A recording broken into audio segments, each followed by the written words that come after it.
안녕하십니까. 이유근의 주식사냥, 우주사냥의 이유근입니다. 자, 오늘 10월 10일입니다. 오늘 여러분들께 말씀드릴 부분은 제가 누차 제약바이오 쪽에 대한 어떤 훈풍이 불어오고 있다라고 말씀을 드렸고, 계속적인 투자를 하셔야 된다라고 말씀을 드렸는데, 계속적인 성과가 나오고 있고, 그럼 앞으로도 이 성과가 유지될 것이고, 주가가 계속 우상향할 수 있을지 간단하게 살펴보는 시간을 가져볼게요.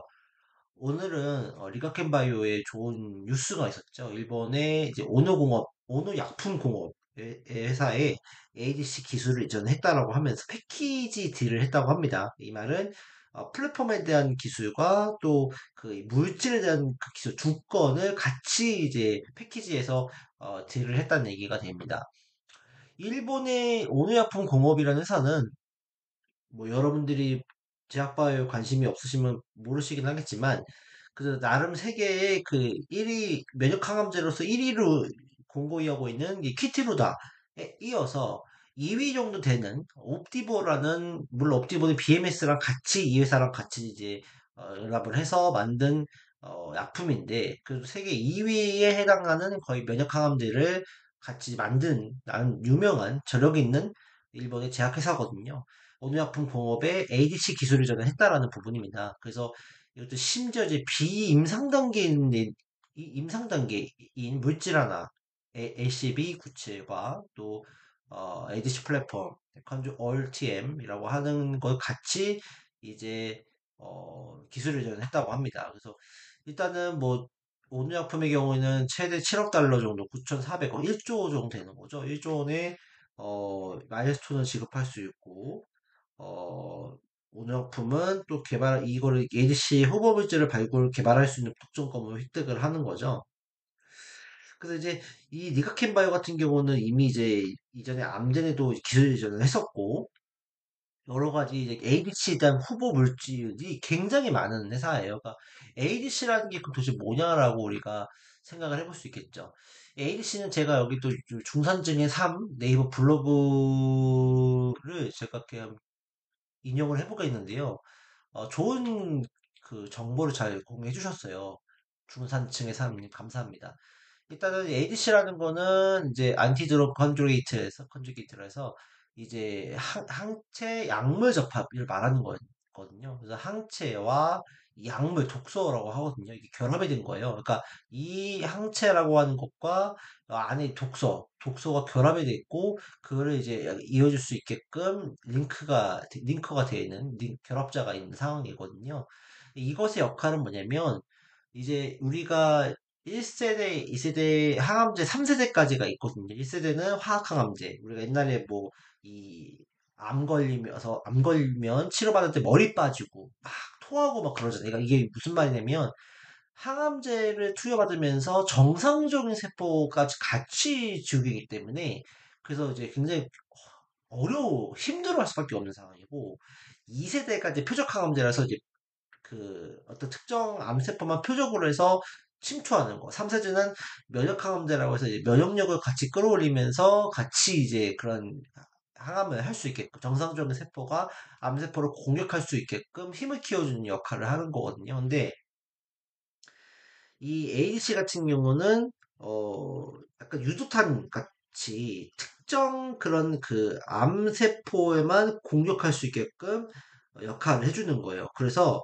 이 항체라고 하는 것들은 결과적으로 특정 암세포에 대한 타겟을 잡아놓으면 이것이 밑에 나와 있듯이 어, 암세포에 붙어버립니다. 붙어버리면 이때 이제 암세포는 이제 반응을 해요. 우리 편이다라고 생각을 하게 돼요. ADC IP 끝에 이제 독소 같은 게 있으니까 이게 이제 자기 편이라고 생각을 해서 같이 이제 끌어당기게 되는 거죠.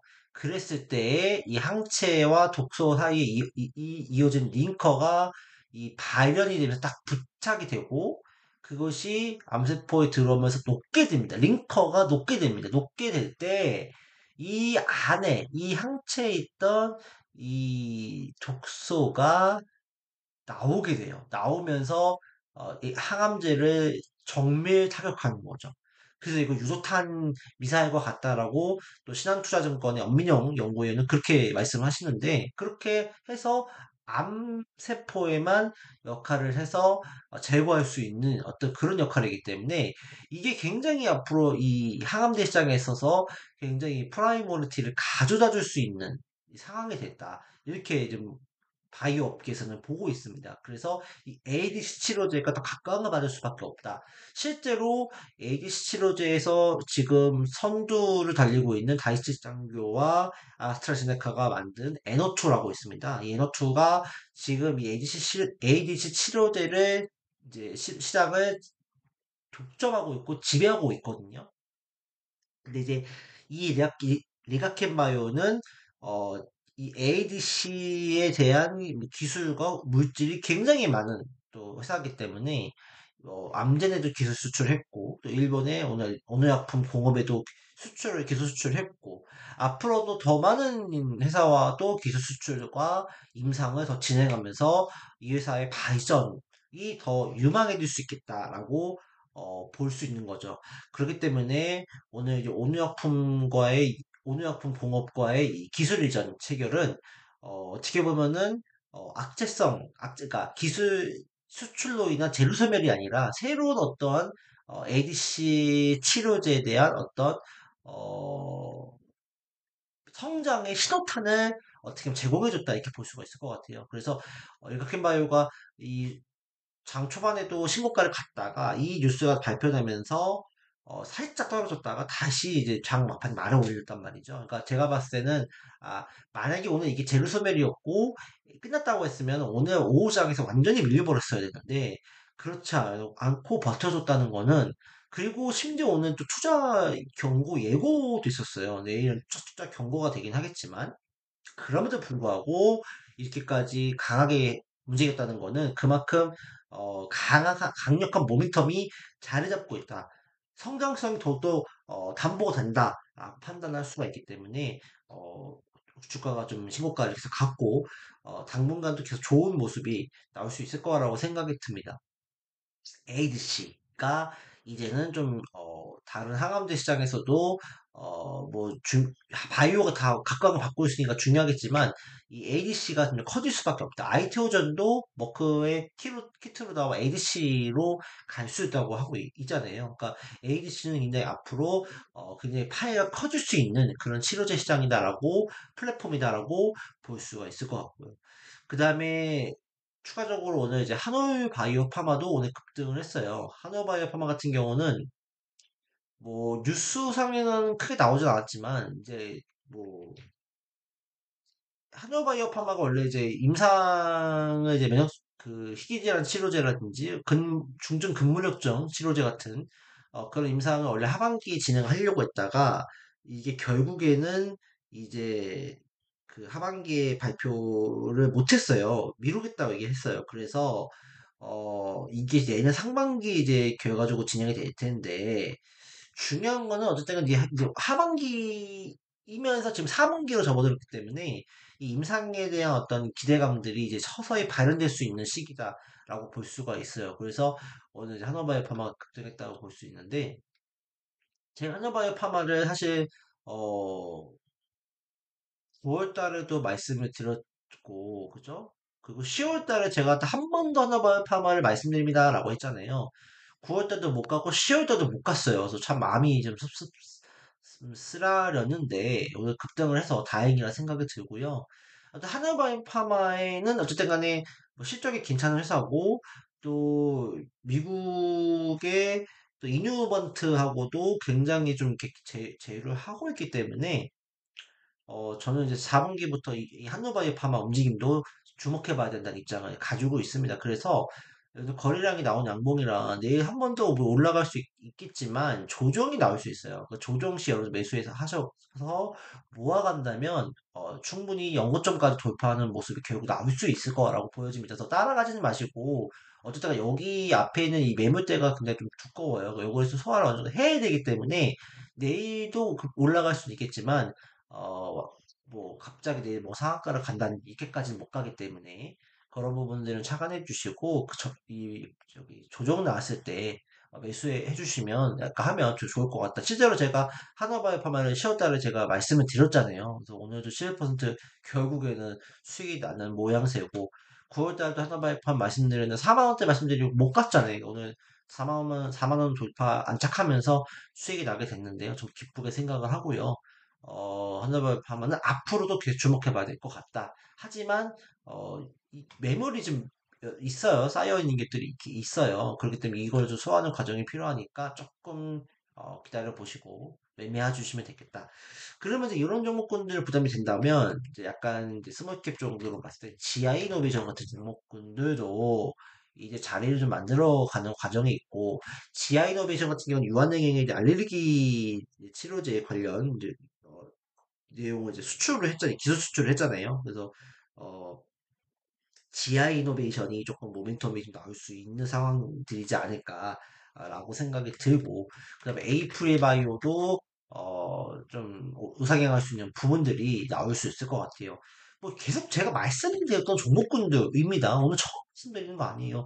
제가 뭐 지난 뭐 작년부터 해서 작년부터 제가 뭐 아이테오자 한호바이오파마 이가 뭐 리거킨 바이오라고 했었죠. 그때 당시에 그래서 말씀을 드렸고, 특히 오래돼서 굉장히 제가 아이테오젠, 한올바이오파마, 리가켄바이오, 뭐 H7B, H7B는 조금 뭐 시간의 하한가를 좀 가면서 조금 쉬어가겠지만 계속적으로 제가 말씀드렸던 부분이에요. AB바이오, 에이프릴바이오, 그죠?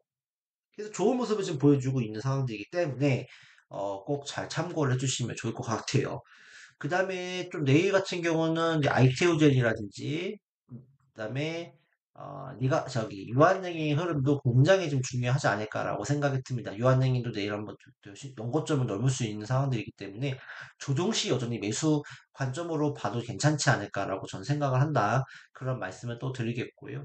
뭐 그 밖에도 뭐 CDMO나 뭐 이런 관련주도 괜찮다라고 말씀을 드릴 수가 있겠습니다. 그리고 이제 이런 것들이 이제 작은 종목으로도 이어질 수 있기 때문에 작은 종목이라 한다면 여태까지 뭐 큐리언트나 뭐 유틸렉스나 프레스티지 바이오 같은 종목으로도 이제 이어질 수는 있겠지만 어쨌든 제가 공식적으로 말씀드리는 거는 그래도 시가총액이 그래도 5천 원 이상 되는 종목군들을 하는 게 조금 더 좋지 않을까라고 생각은 들어요. 바이오다인 같은 경우도 사실 조정을 받았지만 제가 이 자리만 깨지 않으면 된다 했는데 딱 꼬리 맞고 올라왔잖아요. 꼬리 맞고 올라오고 오늘 시간에 또 5%가 상승했기 때문에 내일은 또 이제 급등할 수 있는 모습이 연출될 수 있겠다는 생각이 듭니다.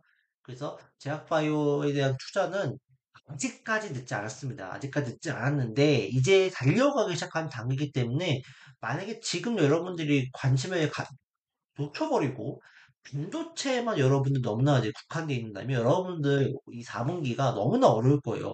반도체와 2차전지는 다시금 말씀드리지만 기술적 반등이에요. 그러니까 단기 트레이딩이나 내가 좀 바닥에서 튀어나오는 거를 매매해서 살짝 트레이딩 할 수 있는 거고 4분기에는 추세적으로 올라갈 수 있는 거는 제약바이오 섹터예요. 그렇기 때문에 제약바이오를 잘 봐야 된다는 말씀 드립니다. 세트리온도 결국 이제 다시 한번 또 양봉을 만들어주고 있잖아요. 그러니까 세트리온도 결과적으로는 우상향할 수밖에 없는 시간이 걸리더라도 우상향할 수밖에 없는 상황들이다. 라는 부분들을 기억을 해주시면 좋을 것 같아요. 비만 치료제도 뭐 괜찮은 모습을 보여주고 있어요. 뭐 괜찮은데 비만티루즈 같은 경우는 어쨌든 그 유고비 출시가 이제 다음 주라는 얘기가 있기 때문에 비만티를 출시가 되면은 조금 이제 재료가 좀 소멸로 꺼질 수 있다. 그런 부분만 좀 기억해 주시면 좋을 것 같고요. 이제 조금씩 더 관심을 가져볼 만한 게 이제 치매 치료제, 그다음에 당뇨병 치료제 이런 종목군들이고, 그다음에 골관절염 치료제 또 잘 봐야 된다고 말씀드렸잖아요. 3일제 같은 경우는 신고가를 갔다가 무너졌지만 얘는 살짝 이제 조정을 좀 받았으면 좋겠어요. 그래서 조정 받고 나면 다시 한번 힘을 응축해서 이제 정고점까지 갈 수 있지 않을까. 그다음에 티슈진 같은 경우는 오늘 이제 강하게 좀 올라가 줬죠. 이것도 좀 관심에 좀 놓고서 살짝 위에서 조정 나오면은 매수해 보는 전략을 써도 괜찮다는 생각은 듭니다. 그래서 제약바이오 쪽 놀아도 제약바이오 쪽에서 노는 게 물려도 제약바이오에서 노는 게 맞지 않을까. 그 다음에 약간 이제 잡주 작은 종목으로 보냐면 뭐 비보존 제약 이런 것들도 한번 치오를 수가 있을 것 같긴 하거든요. 비보존 제약이라든지 또 아까 말씀드렸던 큐리언트 그다음에 뭐 유틸렉스는 좀 쉽지 않을 것 같고 근데 큐리언트나 비보존 제약이나 CTC 바이오나 이런 것들도 나쁘진 않을 것 같다. 한번 튀어오를 수 있는 영역권대에 놓여져 있기 때문에 보시면 좋다. 그 다음에 이제 ADC가 주도를 하고 있지만 이제는 곧 RPT 방사성 의약품도 하나의 시장을 크게 가질 거라고 보기 때문에 퓨처캠이라는 종목군들도 나쁘지 않나. 근데 퓨처캠 같은 경우는 저 개인적으로는 조금 더 조정을 받았으면 좋겠어요.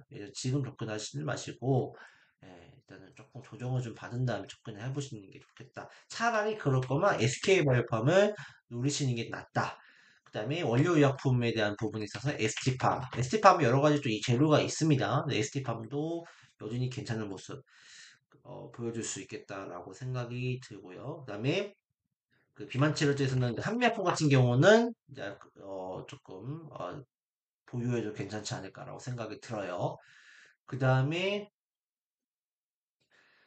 어, 뭐 동아 ST도 괜찮을 것 같은데 거래량이 좀 너무 적어가지고 얘는 조금 빼는 게 맞을 것 같아요. 거래량이 너무 적잖아요. 9천 주밖에 안 되기 때문에 이거 빼는 게 맞을 것 같아요. 그래서 어쨌든 제가 말씀드린 바이오 종목군들을 계속적으로 잘 보고 음봉시 매수하는 관점으로 계속적으로 보는 게 좀 괜찮지 않을까라고 저는 이제 개인적으로 생각을 합니다. 그래서 그런 부분에 여전히 저는 의견이 변함이 없다라고 말씀을 드리겠고 일단 4분기까지는 제약바이오에서 여러분들이 그 큰 돈을 좀 버셨으면 좋겠다라는 말씀을 드리겠습니다. 그래서 여전히 제약바이오 쪽에 대한 분위기는 좋다. 그리고 한올바이오파마가 드디어 움직이기 시작했다 하는 말씀을 꼭 드리고 싶습니다. 끝으로 이제 10월주 추천주 리포트를 이제 피드백 해드리면 그래서 기술적 반등이 나왔던 반도체 PSK 호징스가 신고가를 갔고 풍산도 방산 섹터로 묶여서 잘 갔고 한올바이오파마 말씀드렸고 테크윙도 말씀을 잘 드렸어요. SK바이오팜도 오늘 좀 강하게 올라갔잖아요. SK바이오팜이 그다음 넥스트 칩 자율주행 관련해서 넥스트 칩은 굉장히 강한데 이 넥스트 칩은 다만 여러분 조심해야 될 거는 조금 강하게 빠질 수도 있어요. 강하게 딱 빠지더라도 겁먹지 마시고 오히려 빠졌을 때 만 원에서 11,000원 사이 때는 모아가도 되는 그런 영역권이 있다고 봐야 됩니다. 조정이 살짝 이렇게 오면서 전고를 돌파할 수 있기 때문에 강한 음봉은 좀 조심하시고 많이 사지는 마십시오. 지금에서는요. 만약에 매수 의향이 있으시다면요. 웹젠 컴투스 게임주도 괜찮았고 JAK가 조금 아쉽긴 합니다. 오리온은 오늘 또 그 리가캠 영향을 받아서 그런지 모르겠지만 신고가를 갖고 LG생활건강 조금 약하고 현대오토모빌 약하고 요 종목군들 약하고 HPSP는 조금 제가 관심 있게 넣어보려고 합니다. 이것도 좀 관심 있게 넣어봐야 될 것 같고 롯데 시스템즈는 조정시 여전히 매수 관점으로 저는 봐야 된다 생각하기 때문에 요거는 계속적으로 체크를 해볼게요. 어쨌든 10월 10일 오늘도 고생 많으셨고요. 영상 시청해주셔서 감사합니다. 또 좋은 하루, 밤 되시기 바라겠습니다. 감사합니다.